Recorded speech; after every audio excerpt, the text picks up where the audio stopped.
Okay students, तो आज फिर से हाजिर हूँ मैं पुष्पमित्र आपके सामने लेकर chapter 2 biochemistry and clinical pathology. तो चैप्टर 2 जैसा कि आप जानते हैं चैप्टर 2 है आपका कार्बोहाइड्रेट्स। तो कार्बोहाइड्रेट्स के बारे में आप बेसिकली अगर जनरल भाषा में अगर मैं आपको समझाऊँ तो कार्बोहाइड्रेट्स जैसे कि एग्जांपल है आपका पोटैटो, शुगर केन, ब्रेड हो गया आपका, कई सारे इस तरह के एग्जाम्पल हैं। ये आपका कार्बोहाइड्रेट्स की कैटेगरी में ही आता है, जैसे केला हो गया, बनाना। लेकिन जनरली बात तो ये है, लेकिन इतने से काम नहीं चलेगा, उसके बारे में डीप में आपको अच्छे से पढ़ना पड़ेगा। उसका क्या फॉर्मूला होता है, क्या ऑर्गेनिक कंपाउंड है उसके अंदर, ठीक है, और क्या प्रॉपर्टीज हैं उसकी, कौन कौन से केमिकल ग्रुप होते हैं, क्योंकि हम यहाँ क्या पढ़ रहे हैं, बायोकेमिस्ट्री। ठीक है, तो बात करते हैं इंट्रोडक्शन की। सबसे पहले इसका जो जनरल फॉर्मूला होता है वो होता है आपका CnH2O का होल N, यानी कि C यानी कार्बन, H2O1 यानी वाटर मॉलिक्यूल, और N का मतलब है यहाँ पर दोनों में N लगा हुआ है, N का नंबर ऑफ मॉलिक्यूल। ठीक है, यानी कार्बन कितने भी हो सकते हैं आपके, तो वो लगा दिए जाएंगे नंबर ऑफ मॉलिक्यूल, यानी H2O के कितने मॉलिक्यूल होंगे तो वहां पे N की जगह उतने मॉलिक्यूल लगा दिए जाएंगे, या इसको CH2O भी कह देते हैं। ठीक है, अब ये क्या होता है आपका, कार्बोहाइड्रेट जो होते हैं आपके ये ऑर्गेनिक कंपाउंड होते हैं। दो तरह के कंपाउंड होते हैं आपका, एक इनऑर्गेनिक, एक ऑर्गेनिक। तो ये होता है आपका ऑर्गेनिक कंपाउंड, जो किससे मिलकर बना होता है आपका, कार्बन, हाइड्रोजन और ऑक्सीजन से मिलकर, यानी कि इसमें कार्बन भी होगा, हाइड्रोजन भी होगा और ऑक्सीजन मॉलिक्यूल भी होगा। अच्छा, इसमें जो रेशियो रहता है आपका ऑक्सीजन और हाइड्रोजन एटम का रहता है वो 2:1 का रेशियो होता है। यानी कि अगर आप इसका कोई भी फॉर्मूला उठाकर देखेंगे, जैसे कि आपका C6H12O6, ठीक है, तो ग्लूकोज का फॉर्मूला है ये। तो इसमें अगर ऑक्सीजन 6 हैं तो हाइड्रोजन कितने हैं, 12, यानी ऑक्सीजन का जस्ट डबल हाइड्रोजन हो जाएगा। ठीक है, तो इसी वजह से बनता है इसका फॉर्मूला 2:1, यानी ऑक्सीजन का जो रेशियो है वो आपका रहेगा 2 का, तो हाइड्रोजन का आपका क्या रहेगा, डबल रहेगा, जितना ऑक्सीजन होगा उसका डबल रहेगा hydrogen. These are the hydrates of carbon, ये क्या होते हैं, हाइड्रेट्स होते हैं कार्बन के। ठीक है, प्राइमरी सोर्स ऑफ एनर्जी, यानी सबसे पहले जो आपको जल्दी से जल्दी एनर्जी अगर आपकी बॉडी को चाहिए तो आपको क्या लेना पड़ेगा, कार्बोहाइड्रेट्स। जैसे कि आप कभी बीमार हुए होंगे या आपको लूज मोशन हुए होंगे, ठीक है, तो सबसे पहले आपको क्या लेना होता है, ग्लूकोज। ठीक है, अगर आपके बॉडी में ग्लूकोज की कमी है, आपके ब्लड में स्पेशली, ठीक है, तो आपको सबसे पहले कार्बोहाइड्रेट्स लेने होंगे। ठीक है, प्राइमरी सोर्स ऑफ एनर्जी होता है ये। अगर आपने एक तरफ आपने कार्बोहाइड्रेट खाया है, एक तरफ आपने प्रोटीन खाई है, एक तरफ फैट खाया है, तो सबसे जल्दी जो एनर्जी मिलेगी वो आपको मिलेगी कार्बोहाइड्रेट से। ठीक है, इसका मेटाबॉलिज्म सबसे जल्दी हो जाता है। दूसरा पॉइंट है आपका most abundant class of organic compound found in living organism. ये एक ऐसा ऑर्गेनिक कंपाउंड है जो लिविंग ऑर्गेनिज्म के अंदर सबसे ज्यादा क्वांटिटी में पाया जाता है, और जितने भी आपके लिविंग ऑर्गेनिज्म हैं उसके अंदर सबसे ज्यादा मात्रा में क्या पाया जाएगा, आपका carbohydrate. Major source of energy in both plants and animal, यानी कि ये जो है कार्बोहाइड्रेट सबसे मेजर, सबसे बड़ा सोर्स है एनर्जी का, प्लांट के अंदर भी और आपका एनिमल के अंदर भी। जैसे प्लांट के अंदर आप पूछेंगे सर कैसे है, तो प्लांट के अंदर क्या है, जैसे पोटैटो है, ठीक है, तो पोटैटो में स्टार्च के रूप में ये रहता है, और प्लांट को जब भी एनर्जी चाहिए होती है तो वो उसी से ले लेता है। ठीक है, पोटैटो जो होती है स्टेम होती है। चलिए, they have following functional group. अब बात करते हैं केमिस्ट्री की थोड़ी बहुत, तो इसमें फंक्शनल ग्रुप होते हैं आपके थोड़े, तो देख लेते हैं कौन कौन से। 3 तरह के ग्रुप हैं आपका। पहला है एल्कोहलिक हाइड्रोक्सिल ग्रुप, यानी कि जिसको हम OH से डिनोट करते हैं। ये ग्रुप जहां भी आ जाएगा तो वहां कौन सा ग्रुप होगा, एल्कोहलिक हाइड्रोक्सिल ग्रुप। दूसरा ग्रुप है आपका एल्डिहाइड ग्रुप, CHO, जहां पर भी CHO आ जाएगा तो वो एल्डिहाइड ग्रुप होगा, ठीक है। और ketone group C double bond O, ठीक है। जैसा कि आप जानते हैं कार्बन में 4 बॉन्ड होते हैं, ठीक है, तो ये कीटोन ग्रुप इस तरीके से। तो ये तीनों ग्रुप कहीं ना कहीं आपके कार्बोहाइड्रेट में पाए जाते हैं। चलिए अब बात करेंगे हम किसकी, क्लासिफिकेशन की। यानी किसी भी चीज को हम अगर सरल तरीके से पढ़ना चाहें तो हमें उसका क्या करना पड़ता है, वर्गीकरण या क्लासिफिकेशन करना पड़ता है। तो इसमें आपका देखिए 3 तरीके से दे रखा है। तो पहला हम देखते हैं on the basis of complexity. Complexity यानी जटिलता के आधार पर, क्योंकि कार्बोहाइड्रेट काफी ज्यादा बड़ा चैप्टर है और काफी सारे एग्जाम्पल्स हैं इसके, तो आप एक तरीके से नहीं पढ़ सकते। फंक्शनल ग्रुप के हिसाब से भी आपको पढ़ना है, रिएक्टिविटी के हिसाब से पढ़ना है, कैसी रिएक्शन करता है कौन सा कार्बोहाइड्रेट, किस तरह का फंक्शनल ग्रुप है। जो आपने ये तीनों फंक्शनल ग्रुप पढ़े थे इसके आधार पे भी हमने डिवाइड कर दिया इनको। और ये कॉम्प्लेक्सिटी के आधार पर, मतलब किस कार्बोहाइड्रेट में कितने मॉलिक्यूल्स कम होंगे तो वो बेसिक में आ जाएगा, और आपका जितना कॉम्प्लेक्स होगा वो कॉम्प्लेक्स कार्बोहाइड्रेट में आ जाता है। तो बात करते हैं on the basis of complexity. तो सबसे पहला जो आता है आपका मोनोसैकेराइड। मोनो मतलब होता है सिंगल, ठीक है, और सैकेराइड का मतलब होता है यहाँ पर शुगर, ठीक है।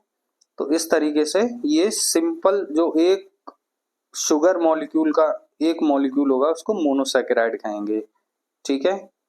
और यही होता है, इसी से मिलकर आपके मोनोसैकेराइड से ही मिलकर बाकी सारे बनते हैं, ठीक है। अब बात करेंगे दूसरे की, वो है ओलिगोसैकेराइड। तो इसमें 2 से 10 मॉलिक्यूल हो सकते हैं आपके मोनोसैकेराइड्स के, ठीक है। तो जिसमें 2 होते हैं वो होता है आपका कहलाता है डाइसैकेराइड्स, और जिसमें 3 होते हैं वो कहलाता है आपका ट्राइसैकेराइड्स। बाकी और भी होते हैं लेकिन सिलेबस के अकॉर्डिंग आपको बस यही पढ़ने हैं। ओलिगोसैकेराइड में 2 से 10 होते हैं। डाइसैकेराइड जो होता है आपका उसमें 2 मॉलिक्यूल होते हैं शुगर के, और ट्राइसैकेराइड होता है उसमें 3 मॉलिक्यूल होते हैं शुगर के। उसके बाद आता है पॉलीसैकेराइड। पॉलीसैकेराइड का पॉली का मतलब होता है बहुत सारे, ठीक है, यानी मोर देन 10, 10 से ज्यादा होंगे, वो कितने भी हो सकते हैं, 20 भी हो सकते हैं, 25, 21, 50, 100, कितने भी हो सकते हैं, ठीक है। तो ये पॉलीसैकेराइड, तो ये खत्म होता है। उसके बाद आता है आपका on the basis of functional group, ठीक है, फंक्शनल ग्रुप के हिसाब से। अब फंक्शनल ग्रुप जैसे मैंने आपको बताया था, आपके ये एल्डिहाइड ग्रुप है, कीटोन ग्रुप है, एल्कोहलिक ग्रुप है, ठीक है। तो इसमें पहला आ जाता है आपका एल्डोजेज, यानी कि जिसमें एल्डिहाइड ग्रुप पाया जाएगा उसको हम क्या नाम दे देंगे, एल्डोजेज। इसी तरीके से जिसके अंदर कीटोन ग्रुप पाया जाएगा उसका नाम हम दे देंगे कीटोसिस। तो ये फंक्शनल ग्रुप के आधार पर आपका क्लासिफिकेशन है। उसके बाद आता है on the basis of reactivity, यानी कि कौन सा कार्बोहाइड्रेट कैसी रिएक्टिविटी दे रहा है, ठीक है। रिड्यूस हो रहा है तो वो रिड्यूसिंग शुगर है, अगर वो रिड्यूस नहीं हो रहा है तो वो नॉन रिड्यूसिंग शुगर में आएगा। ये आप लैब में ही चेक करके पता कर सकते हैं, ठीक है। चलिए, तो इतना समझ में आ गया होगा आपको। अब बात करते हैं हम on the basis of complexity. तो ये जो मैंने आपको अभी क्लासिफिकेशन पढ़ाया था, अभी बताया है उस, तो उसी को ये डीप में इन्होंने बताया है, ठीक है। मोनोसैकेराइड, अब मोनोसैकेराइड का यहाँ क्या मतलब है कि सिंगल यूनिट कार्बोहाइड्रेट, यानी ऐसा कार्बोहाइड्रेट जो केवल एक यूनिट से ही मिलकर बना हो, ठीक है, उसमें उसके अलावा और दूसरी कोई चीज ना हो, केवल सिंगल एक यूनिट का बना हो, ठीक है। अच्छा, ये जो होते हैं आपके मोनोसैकेराइड जो होते हैं, इनको केमिकली अगर आप देखें तो ये क्या होते हैं, पॉली हाइड्रोक्सी एल्डिहाइड्स या कीटोन। यानी पॉली माने बहुत सारे, हाइड्रोक्सी माने OH ग्रुप, ठीक है, और एल्डिहाइड या एल्डिहाइड ग्रुप लगा होगा इसमें, या फिर कीटोन ग्रुप लगा होगा, ठीक है। It can't be hydrolysed further, और ये जो है आपके मोनोसैकेराइड हैं ये फर्दर हाइड्रोलाइज्ड नहीं हो सकते। यानी कि अगर आप सोचें इसमें क्या नाम है आपका H2O, यानी वाटर, अगर आप इसमें और जोड़ना चाहें तो इसमें कोई रिएक्शन नहीं होगी, जैसा कि आप नीचे देख सकते हैं, ठीक है। अब बात करते हैं इसका एग्जाम्पल कौन कौन सा है। उसका एग्जाम्पल है आपका मोनोसेकेराइड का ग्लूकोज, फ्रक्टोज, गैलेक्टोज, ये तीनों एग्जाम्पल हैं आपके सिंपल शुगर के यानी मोनोसेकेराइड के।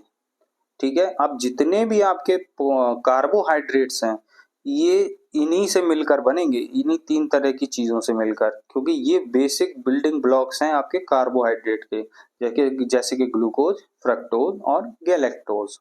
ठीक है, इनको हम सिंपल शुगर भी कहते हैं क्योंकि ये बिल्कुल सिंपल है, क्योंकि इन्हें दोबारा हाइड्रोलाइज नहीं किया जा सकता। ठीक है, जैसा कि आप देख सकते हैं C6H12O6, इन सभी का फॉर्मूला यही होता है C6H12O6, चाहे ग्लूकोज हो, चाहे फ्रक्टोज हो, चाहे गैलेक्टोज हो। ठीक है, इसमें अगर वाटर ऐड कर रहे हैं आप तो कोई रिएक्शन नहीं होती है। ठीक है, तो इसीलिए लिखा गया है यहाँ पे it can not be hydrolysed further.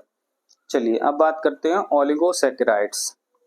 Oligo जैसे मैंने आपको बताया था made up of 2 to 10 monosaccharide unit. अब जैसा कि आप देख सकते हो कि ओलिगोसैकेराइड में कह रहा है कि ये या तो दो मिनिमम यूनिट होंगी आपकी, कौन सी यूनिट होंगी, जैसे ग्लूकोज ग्लूकोज, या ग्लूकोज फ्रक्टोज, या फ्रक्टोज गैलेक्टोज, मतलब कुछ भी हो सकता है। ठीक है, तो इन तीनों में से ऊपर वाले जो मोनोसैकेराइड यूनिट है, क्योंकि ये सिंपल शुगर है, इन्हीं से मिलकर ही सब चीजें बनेंगी आपकी, चाहे वो ओलिगोसैकेराइड हो चाहे पॉलीसैकेराइड हो। ठीक है, इतना क्लियर हो गया आपको।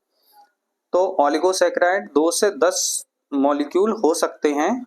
ठीक है, या तो मिनिमम 2 होंगे या मैक्सिमम 10 होंगे, इन दोनों के बीच में होंगे तो वो ओलिगोसैकेराइड कहलाएगा। ठीक है, अब बात करते हैं हम डाइसैकेराइड की। आपके सिलेबस में जो है डाइसैकेराइड और ट्राइसैकेराइड। तो डाई जैसा कि आप जानते हैं, डाई का मतलब होता है दो, दो सैकेराइड्स, यानी कि ऐसी शुगर जिसमें कि दो मॉलिक्यूल हों उसे हम डाइसैकेराइड बोलेंगे। Made up of 2 monosaccharide units. ठीक है, तो ये किससे मिलकर बनी होगी, दो मोनोसैकेराइड यूनिट से मिलकर बनी होगी। इसका एग्जाम्पल है आपका सुक्रोज, माल्टोज और लैक्टोज, जैसा कि आप देख सकते हैं। और इसका जो केमिकल फॉर्मूला है वो भी आपका है दिया हुआ है यहाँ पे C12H22O11। ठीक है, 2:1 का रेशियो यहाँ देख लीजिए।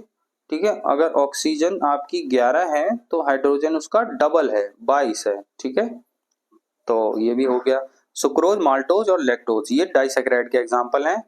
अच्छा, ये कह रहा है आपका ऑन हाइड्रोलिसिस। हाइड्रोलिसिस, अब हाइड्रोलिसिस जानते हैं आप क्या होता है, यानी कि लिसिस माने मतलब होता है टूटना, लाइसिस का मतलब होता है टूटना, हाइड्रो का मतलब पानी। ठीक है, तो वाटर मॉलिक्यूल को निकाल देना। ठीक है, अब हाइड्रोलिसिस करने पर ये क्या होता है, इसको अगर हम तोड़ते हैं तो अब सीधी सी बात है दो से मिलकर बना है, तो अगर इसे हम तोड़ेंगे तो क्या होगा, दोनों अलग अलग मॉलिक्यूल दोनों अलग हो जाएंगे। ठीक है, तो हाइड्रोलिसिस करने पर ये दो मॉलिक्यूल में टूट जाता है क्योंकि दो से ही मिलकर बना है। ठीक है, जैसे कि इसमें दिया है glucose and molecule of fructose. ठीक है, सुक्रोज जैसे रिएक्शन में आप देख सकते हैं, सुक्रोज का फॉर्मूला है C12H22O11। ठीक है, अब इन्होंने हाइड्रोलिसिस कराई इनकी इसकी सुक्रोज की, तो क्या मिला, सुक्रोज को तोड़ेंगे तो क्योंकि इससे किससे मिलकर बना है सुक्रोज, ग्लूकोज और फ्रक्टोज से। ठीक है, जैसा मैंने आपको बताया था ग्लूकोज और फ्रक्टोज और गैलेक्टोज का फॉर्मूला, केमिकल फॉर्मूला सेम होता है, बस स्ट्रक्चर आपका अलग होता है। ठीक है, तो ये एक मॉलिक्यूल मिला सुक्रोज को तोड़ने पे ग्लूकोज का, दूसरा मॉलिक्यूल मिला आपको फ्रक्टोज का। चलिए अब बात करेंगे हम ट्राइसैकेराइड की। अभी हमने बात कर रहे थे डाइसैकेराइड की, तो ये सब आता है आपका ओलिगोसैकेराइड के अंदर। तो डाई का मतलब मैंने बताया था दो, अब सीधी सी बात है ट्राई का मतलब जितना कि आप जानते होंगे यानी कि तीन। तो इसमें क्या होगा, तीन मोनोसैकेराइड यूनिट होंगी। तो सेम अगर इसको भी आप हाइड्रोलिसिस कराओगे तो क्या होगा, आपके तीन मॉलिक्यूल निकलेंगे। ठीक है, तीन मॉलिक्यूल किसके निकलेंगे, तीन मोनोसैकेराइड यूनिट निकलेंगी, मॉलिक्यूल नहीं निकलेंगे, तीन मोनोसैकेराइड यूनिट निकलेंगी अगर इसको आप तोड़ते हैं। किसको तोड़ते हैं, ट्राइसैकेराइड को। और ट्राइसैकेराइड का जो आपका एग्जाम्पल है वो है आपका रेफिनोज। ठीक है, रेफिनोज किससे मिलकर बना है, ग्लूकोज, फ्रक्टोज और गैलेक्टोज से मिलकर बना है, इन तीन मॉलिक्यूल से। तो जैसा कि इन्होंने दिख रहा है आपको, जो रेफिनोज का आपका स्ट्रक्चर है C18H32 और O16, इसका इन्होंने हाइड्रोलिसिस कराया है तो इन्हें क्या मिला है C6H12O6, ग्लूकोज, फ्रक्टोज और गैलेक्टोज। फॉर्मूला देख लीजिए तीनों का सेम है C6H12O6। ठीक है, तो ये था हमारा ट्राइसैकेराइड, रेफिनोज। अब बात करते हैं हम किसकी, पॉलीसैकेराइड की। पॉली माने जैसा कि मैंने आपको बताया था, पॉली माने होते हैं बहुत सारे, ठीक है, और सैकेराइड्स यानी कि ऐसा कार्बोहाइड्रेट जिसके अंदर बहुत सारे मोनोसैकेराइड यूनिट हों, ठीक है, मोर देन 10 यूनिट। देखिए लिखा हुआ है formed by the polymerization of more than 10 units of monosaccharide units, ठीक है। तो अगर 10 मोनोसैकेराइड यूनिट से अगर ज़्यादा हैं आपके किसी भी मॉलिक्यूल, किसी भी कार्बोहाइड्रेट में, तो इसका मतलब है वो क्या होगा, पॉलीसैकेराइड माना जाएगा उसको। जैसे कि इसका एग्जाम्पल है आपका स्टार्च, सेलुलोज और ग्लाइकोजन, ठीक है। तो इसका जो फॉर्मूला है आपको देखिए C6H10O5, ये इसका बेसिक फॉर्मूला है, ठीक है, C6H10O5 का होल N। इसका इन्होंने हाइड्रोलिसिस कराया तो इन्हें क्या मिला, ग्लूकोज के N नंबर ऑफ मॉलिक्यूल, यानी 10 से ज्यादा मिलेंगे, कितने भी हो सकते हैं वो आपके, ठीक है। तो इसका मतलब क्या है कि पॉलीसैकेराइड का एग्जांपल जो है आपका स्टार्च भी है, सेलुलोज भी है और ग्लाइकोजन भी है, ठीक है। यहाँ केमिकल फॉर्मूला लिख दिया, बेसिक केमिकल फॉर्मूला जो इन सब के लिए लागू होगा, उसमें हमने हाइड्रोलिसिस कराई है तो हमें क्या मिला आपका, ग्लूकोज की लंबी सी चेन, ठीक है, 10 से ज्यादा की चेन। चलिए, तो ये हो गया आपका पॉलीसैकेराइड जिसमें आता है स्टार्च, सेलुलोज और ग्लाइकोजन। मैं बता दूं आपको जानकारी के लिए, स्टार्च और जो सेलुलोज होता है वो प्लांट शुगर कहा जाता है क्योंकि ये पौधों में पाई जाती है, स्टार्च और सेलुलोज, ठीक है। और जो ग्लाइकोजन होता है उसे एनिमल शुगर कहा जाता है। क्यों कहा जाता है, क्योंकि ग्लाइकोजन हमारे लिवर में ही बनता है, ठीक है, लिवर में स्टोर होता है आपके और मसल्स में स्टोर होता है। जो भी आप ग्लूकोज खाते हैं वो सारा जब हमारी एनर्जी बच जाती है तो वो ग्लूकोज ग्लाइकोजन की फॉर्म में बच जाता है और वो मसल्स में और लिवर में स्टोर हो जाता है। चलिए अब बात करते हैं on the basis of reactivity. देखिए मैं ये टॉपिक आपका कार्बोहाइड्रेट जो है काफ़ी बड़ा है, तो मैं इसे 2 या 3 पार्ट में आपको वीडियो डालूंगा मैं इसके, ठीक है, क्योंकि बहुत लंबा वीडियो मुझे नहीं लगता आप लोग देखेंगे पूरा, ठीक है। तो इसे मैं पार्ट में करके बनाऊंगा, अभी मैं इसमें केवल क्लासिफिकेशन समझा देता हूँ। तो बात करते हैं अब, पहला हमने पढ़ा था on the basis of complexity, कौन कितना जटिल है। तो आपने देख लिया कुछ सिंपल भी हैं जो 1 शुगर के बने हुए हैं, कुछ 2 शुगर के बने हुए हैं, कुछ 3 शुगर के बने हुए हैं, कुछ 10 से ज्यादा शुगर के बने हुए हैं। तो सबके अपने अपने नाम हैं, सबके अपने अपने अलग अलग एग्जाम्पल हैं। अब बात करते हैं हम on the basis of reactivity, यानी रिएक्शन के आधार पर। तो पहला है आपका रिड्यूसिंग शुगर, ऐसी शुगर जो रिड्यूस हो जाती हो। तो देख लेते हैं क्या कह रहा है ये कह रहे हैं कि sugar act as a reducing agent. Sugar कैसे रिड्यूस करती है, एक्ट करती है रिड्यूसिंग एजेंट के तौर पे, ठीक है। अगर इसमें आप फेलिंग सॉल्यूशन या टॉलेंस रिएजेंट जो केमिकल होते हैं आपकी लैब में पाए जाते हैं, बायोकेमिस्ट्री की लैब में होते हैं, इसमें अगर आप डालेंगे अपने शुगर के जो आपने सैंपल बनाया है उसमें फेलिंग सॉल्यूशन या टॉलेंस रिएजेंट डालेंगे तो क्या होगा, ये रिड्यूस हो जाएगी, ठीक है। तो इसका एग्जाम्पल क्या होगा आपका, D glucose, D fructose, maltose और लैक्टोज, ये सब हमारी कहलाती हैं रिड्यूसिंग शुगर। अच्छा, रिड्यूसिंग शुगर के बारे में एक चीज और बता दूं आपको, अगर फ्री आपका जो ग्रुप होगा, ठीक है, फ्री ग्रुप होगा अगर आपके कार्बोहाइड्रेट मॉलिक्यूल में तो वो रिड्यूस हो जाएगा, अगर फ्री नहीं होगा, ठीक है, तो वो रिड्यूस नहीं होगा। चलिए अब दूसरा आता है non reducing sugar. Non reducing sugar क्या होता है, the sugar do not reduce Fehling और टॉलेंस रिएजेंट। ये शुगर जो है फेलिंग्स और टॉलेंस रिएजेंट जब हम इसमें डालते हैं तो रिड्यूस नहीं होती है। तो इसका एग्जांपल है आपका सुक्रोज, सिंगल ऐप का सुक्रोज जो है नॉन रिड्यूसिंग में आता है और रिड्यूसिंग में आता है आपका glucose, fructose, maltose, lactose. Glucose में भी कौन सा और फ्रक्टोज में भी कौन सा, डी। डी का मतलब होता है यहाँ पे डेक्स्ट्रो रोटेटरी, अगर यहाँ एल लगा होता तो वो होता लीवो रोटेटरी, ये आपका होता है रोटेशन के आधार पर, ठीक है। अब बात करते हैं हम on the basis of functional group, यानी कि को किस कार्बोहाइड्रेट में किस तरह का ग्रुप आपका जुड़ा हुआ है, ठीक है, उसके हिसाब से इन्होंने आपका क्लासिफिकेशन किया है। जैसे कि पहला है इसमें एल्डोजेज और दूसरा है इसमें कीटोजेज। तो पहला जो एल्डोजेज है उसमें क्या है, एल्डिहाइड फंक्शनल ग्रुप है।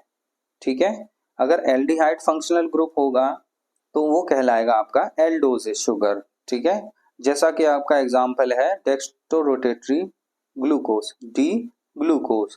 दूसरा है आपका कीटोजेज, अगर इसमें कीटोन फंक्शनल ग्रुप है, कीटोन ग्रुप है जुड़ा हुआ है आपके कार्बोहाइड्रेट में, तो वो कहलाएगा आपका डी फ्रक्टोज यानी डेक्स्ट्रोरोटेटरी फ्रक्टोज। चलिए अब ये जो टॉपिक बचा है आपका वो मैं नेक्स्ट वीडियो में कवर करूंगा। मोनोसैकेराइड के बारे में जनरल इंफॉर्मेशन और आपका ये साइक्लिक स्ट्रक्चर है मोनोसैकेराइड के सारे, और डाइसैकेराइड, ट्राइसैकेराइड, पॉलीसैकेराइड, ये सारे आपके नेक्स्ट वीडियो में हम कवर करेंगे। अभी आपका क्लासिफिकेशन हो चुका है कंप्लीट। Thank you.